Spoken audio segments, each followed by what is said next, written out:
11월 마지막 주 11월 한 달 동안 결단에 대해서 생각을 했습니다. 이제 오늘 마지막 요셉의 결단을 통해서 하나님 주신 은혜를 받기를 원하는데요. 특별히 이 요셉의 결단은 성도의 삶에 대한 결단입니다. 성도가 어떤 삶을 사느냐는 굉장히 중요합니다. 왜냐하면 본인에게도 하나님의 은혜와 축복이 있지만은 그 삶이 이웃에게 다른 사람에게까지 영향을 미치게 되었습니다. 한 사회가 부패하고 나라가 망하는 이유 중에 가장 큰 이유 중에 하나가 타락입니다. 그 중에도 가장 중심에는 그 음란의 타락이 있습니다. 그래서 베드로전서 4장 3절에는 이렇게 말씀하고 있습니다. 너희가 음란과 정욕과 술취함과 방탕과 향락과 무부한 우상 숭배를 하여 이방인의 뜻을 따라 행한 것은 지나간 때로 족하다. 지나간 때로 족하다. 이런 모든 방탕한 삶이 지나간 때로 족하다. 이제는 그쳐야 한다. 그래서 That's it for me. It's enough. 이제는 다 지나간 그 모든 타락한 상황은 이제는 끝이야. 그리고 이제 다시 시작하는 그런 결단의 시간이 되기를 주의 이름으로 축원합니다. 요셉의 결단은 첫 번째, 다 내 손에 위탁하였으니라고 했습니다. 이것은 내 손에 다 위탁했다는 말은 뭐예요? 그만큼 신뢰를 받았으니 그 말이잖아요. 그래서 신뢰를 지키겠다고 하는 것입니다. 다 같이 한번 따라 합시다. 신뢰를 지킴. 이건 참 중요합니다. 신뢰라고 하는 것은 적어도 나에게 호의적이거나 아니면 최소한 나한테 해를 입히지 않겠다고 하는 믿음, 그것을 신뢰잖아요. 그렇죠? 그래서 이 신뢰를 받은 사람이 배반하는 것, 이것은 죄악인 것입니다. 우리는 예수 그리스도의 신뢰를 받고 하나님의 아들과 딸이라고 하는 축복을 받았습니다. 이 하나님의 놀라운 신뢰를 받았습니다. 이 신뢰를 받은 자들이 그 신뢰를 저버리는 것이 바로 죄악이라는 것입니다. 하나님께서 우리를 신뢰해서 예수 그리스도의 보혈로 우리의 죄를 덮어주셨을 뿐만 아니라 우리에게 건강과 물질과 시간과 교회의 직분을 주셨습니다. 맡겨주셨습니다. 이것은 하나님의 자녀로서의 삶을 잘 살아가리라고 하는 기대를 가지고 주신 거예요. 그런데 그것을 저버리는 것, 신뢰를 저버리는 것은 죄악인 것입니다. 그래서 이 이사야 26장 2절에 보면 이런 말씀을 다 같이 한번 큰 소리로 읽어볼까요? 이사야 26장 2절의 말씀입니다. 너희는 문을 열고 신의를 지키는 의로운 나라가 들어오게 할지어다. 하나님의 나라에 누구를 들어오게 하느냐면 신의를 지키는, 신뢰를 지키는 사람들을 들어오도록 활짝 문을 열고 그들이 들어오도록 하라는 거예요. 보디발은 요셉을 신뢰했습니다.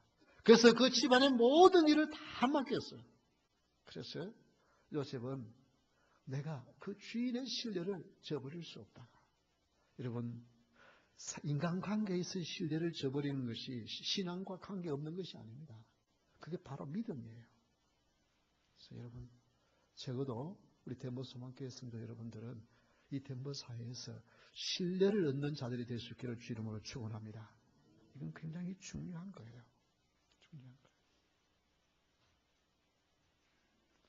고린도전서 4장 1절 2절에 보면 사람이 마땅히 우리를 그리스도의 일꾼이요 하나님의 비밀을 맡은 자로 여길지어다. 그리고 맡은 자들에게 구할 것은 충성입니다. 하나님께서 우리를 어떻게 했다고요?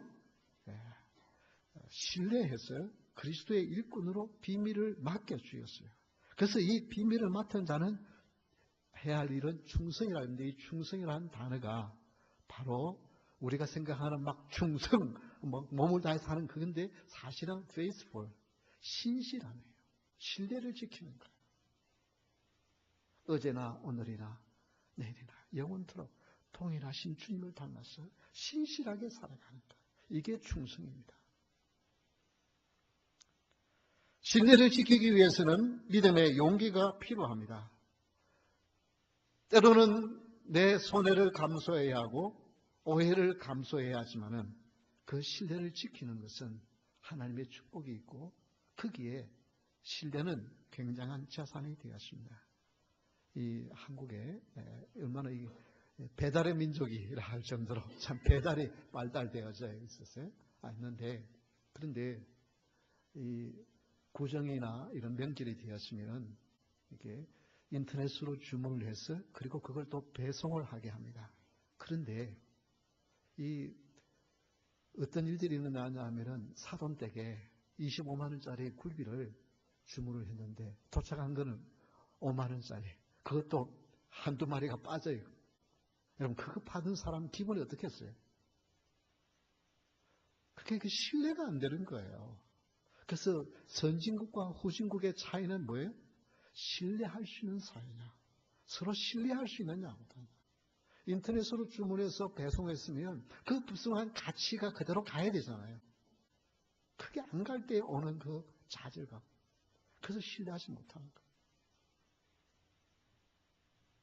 여러분 미국에서도 지금 특히 콜로라도에 여러분 파란불이라고 바로 그냥 출발하다가는 잘못하면 큰일 납니다.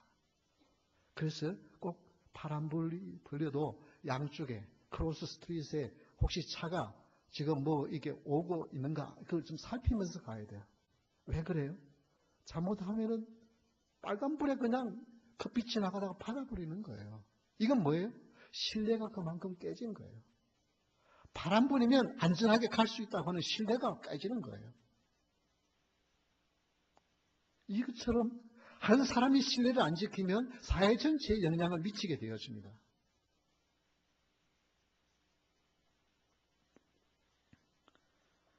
그러나 요셉은 주인의 신뢰를 지키겠다고 하는 이 결단, 이것은 믿음의 사람이 하는 것입니다.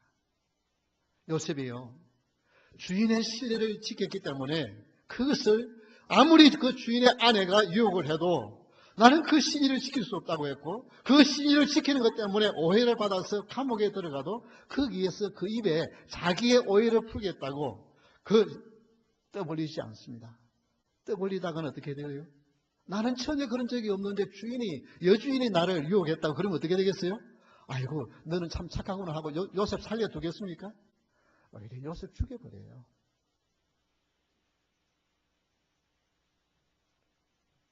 여러분 신의를 지키는 것은 희생을 감수해야 됩니다. 때로는 손해를 감수해야 돼요. 그래서 하나님이 기준이 보는 거예요. 잠시 잠깐 내 유익을 생각하고 내 이익을 생각하면 신의를 지킬 수가 없어요.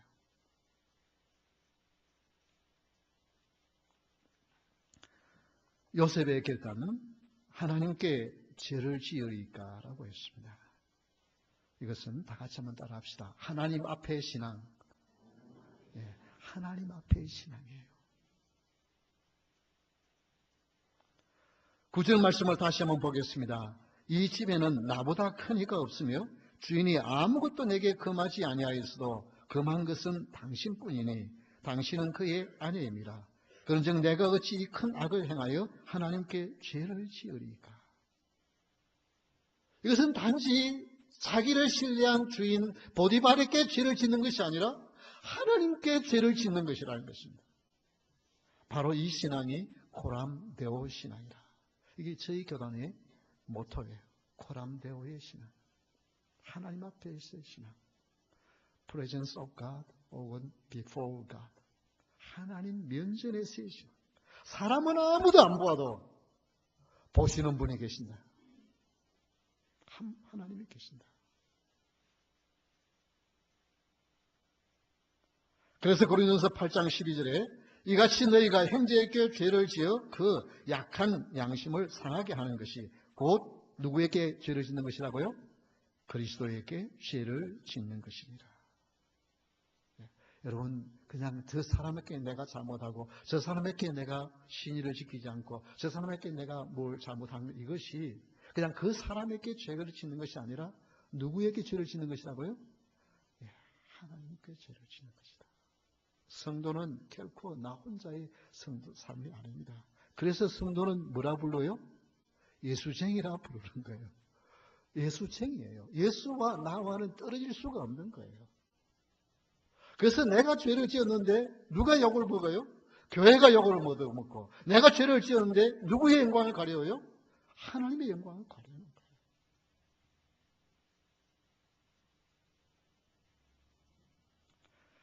그래서 우리는 적어도 하나님 앞에 하나님이 보고 계신다, 이 신앙이 있기를 주의 이름으로 축원합니다.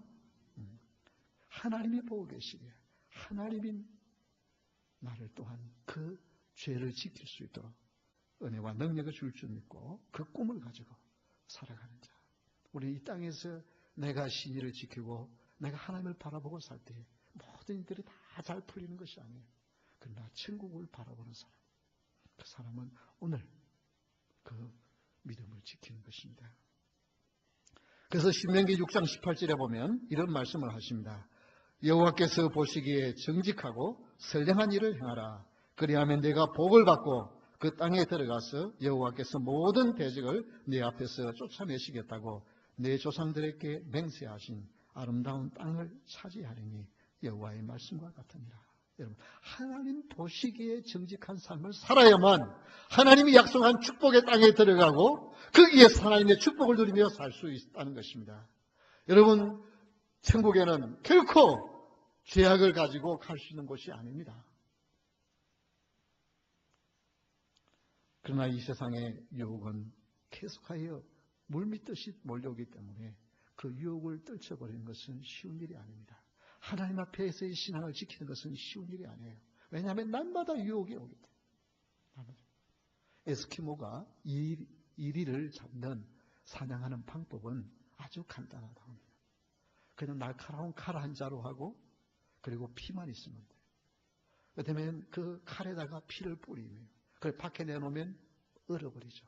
그러고 나면 그 다음 또 피를 뿌려가지고 또 얼리고 그렇게 해서 두툼하게 그냥 칼이 아니라 얼음 덩어리가 되게 만들어요.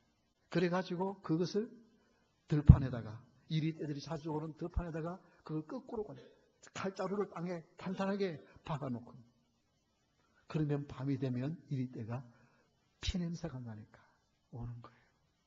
그래서 그 이리떼가 그 얼음 덩어리에 피가 남으면 그걸 혀로 핥는 거예요.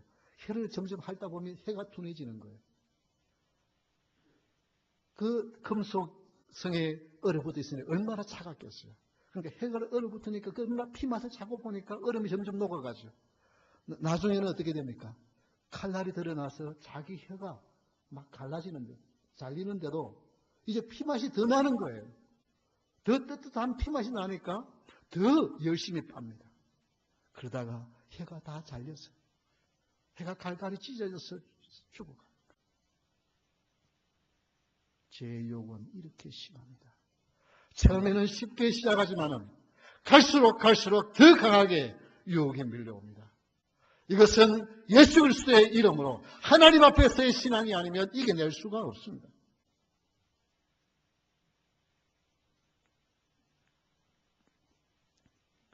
하나님 앞에 사는 자만이 하나님이 유혹을 이기게 하시고 하나님의 보호하심을 받게 됩니다.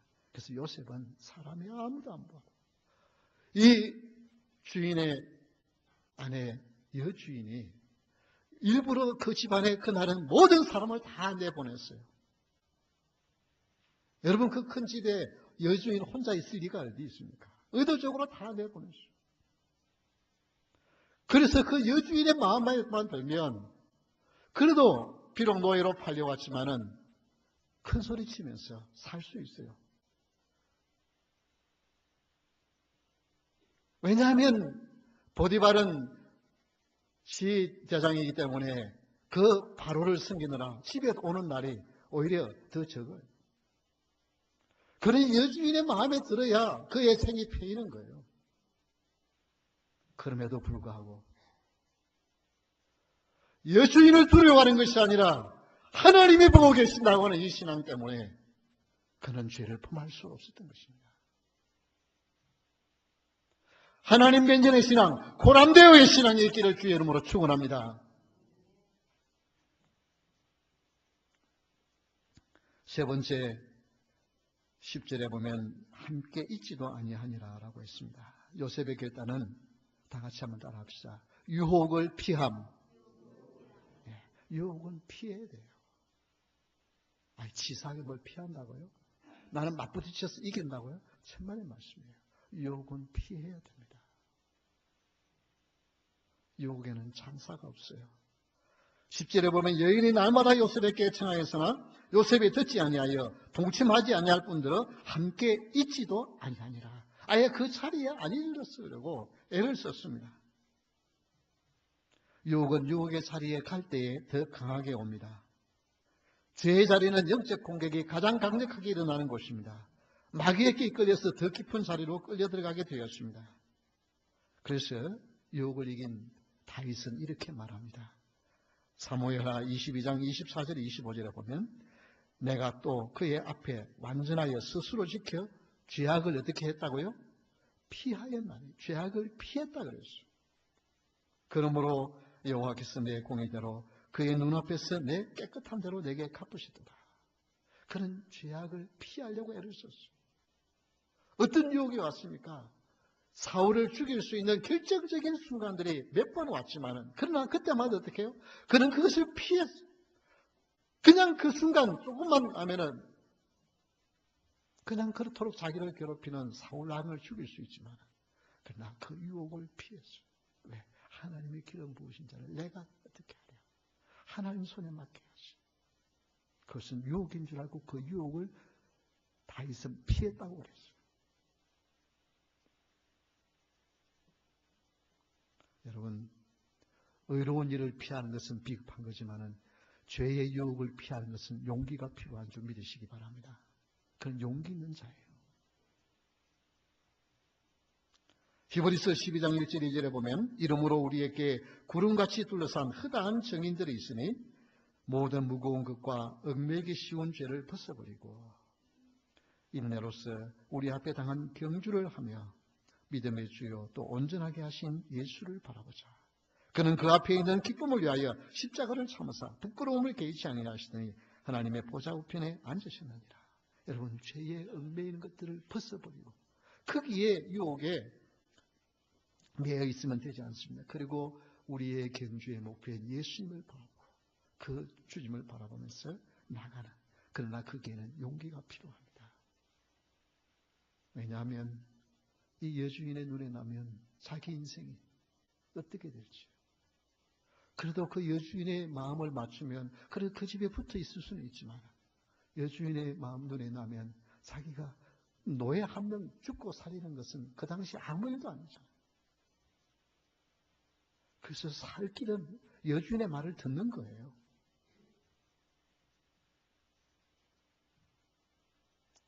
그럼에도 불구하고 그 유혹을 그는 피했습니다. 이 유혹을 피한 요셉이, 양심을 지킨 이 요셉의 결과는 뭐였습니까? 감옥이었잖아요. 하나님께서 그걸 보고 계시면 그는 하나님 앞에서 신의를 지켰잖아요. 그러면 하나님이 그를 축복해 주셔야 되잖아요. 그런데 왜 감옥입니까? 그러나 그것을 두려워하지 않는 요셉에게 하나님은 이집트의 총리가 되게 하시고 자기 모든 집안을 살리고 이스라엘을 큰 민족으로 이끄는 귀대한 인물로 우뚝 서게 되어집니다. 우리는 지난주에 캘리포니아 감옥에서 탈출한 3명의 사람이 있었습니다. 그 때문에 작년에 또 다른 데서도 또 2명이 탈출을 하는. 그런데 거기에 그냥 그들이 개인적으로 탈출하시는 것은, 왜냐하면 굉장히 이 한국말로서는 그냥 이렇게 감옥이 있고 감옥소가 있습니다. 그 청송은 청송 감옥소라고 부르는데 그런 아주 중범죄자들만 두는 그런 곳이에요. 그럼 자기들의 힘으로는 탈출할 수가 없어요. 외부에서 그 철을 끊을 수 있는, 쇠를 끊을 수 있는 톱이 들어와야만 갈 수 있는 거예요. 그럼 누가 했느냐? 지금 아직 확실히 밝혀지지는 않지만은 그 안에서 영어를 가르치는 영어 교사가 했을 것이다. 그렇게 지금 추측하고 있습니다. 왜 그렇게 했을까요? 왜 영어 교사가 그 감옥에 있는 그 범인들을 탈출하는 일에 도와줬을까요? 그게 그냥 일어났겠어요? 유혹은 이렇게 강력합니다. 여러분이 죄에 빠지는 일이 그냥 죄에 빠지겠어요? 갱들이기 때문에 밖에 있는 동료들을 이용해가지고 너 만약에 그렇게 반입하는데 도와주지 않으면 너희 가족들 죽이고 너 죽이겠다. 그렇지 않겠어요? 만약에 그런다 말 들으면 돈을 주겠다. 자, 이거 한번 눈 감고 들어가면 우리 가족들 살고 돈 버는데 그거 신의를 지키겠다고 이거 안 하면 내 가족들이 죽임을 당하고 어려움을 당하는데 그 유혹에 안 빠지기가 그게 쉽겠습니까? 그래서 넘어가는 거예요. 그러나 사랑하는 성도 여러분, 그래서 유혹을 피하는 것은 용기인 것입니다. 비겁한 것이 아니에요. 내가 죽는다 할지라도, 오늘 내가 죽는다 할지라도, 내 가족이 죽는다 할지라도 나는 하나님 앞에서 죄를 지을 수 없다는 결단이 있어야만 할 수 있는 거예요. 그렇게 결단하면 하나님께서 그 가족을 지켜주시든지 아니면 정말 깽의 공격을 받아서 내가 오늘 죽임을 당한다 할지라도 나는 영원한 천국을 바라보면서 천국의 가치관을 두는 사람만이 선택할 수 있는 죄의 유혹을 피할 수 있습니다. 여러분, 그냥 세상에 죄를 지은 사람들이 철저한 신세를 지는 사람들이 그냥 죄가 좋아서 그렇게 했던 사람이 누가 있겠어요? 들어보면 그럴 수밖에 없는 형편과 상황들이 그들에게 있었어요. 그러나 중요한 것은 그 형편과 상황이 중요한 것이 아니라 더 위대하신 하나님을 바라보면서 그 죄를 피하지 아니하면 넘어지는 거예요.